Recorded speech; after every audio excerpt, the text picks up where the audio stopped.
കുറ്റ്യാടി ചെറിയ കുമ്പളത്തിനടുത്ത വീടിനോട് ചേർന്ന വിറകുപുരയിൽ നിന്നും രാജവെമ്പാലയെ പിടികൂടി. തറുവാറോട്ട് ബാബുവിന്റെ വീട്ടിലെ വിറകുപുരയിൽ 2 പാമ്പുകളെ കാണുകയായിരുന്നു.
പാമ്പിനെ കണ്ടതിനെ തുടർന്ന് നാട്ടുകാർ കുറ്റ്യാടി ജനകീയ ദുരന്ത നിവാരണ സേന ചെയർമാൻ ബഷീർ നരയൻകോടിനെ വിവരം അറിയിച്ചു.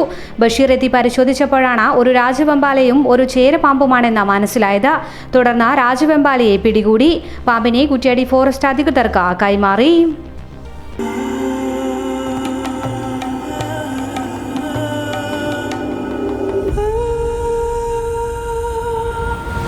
Charitra Vivag Bridal Collections by Shobhika Weddings.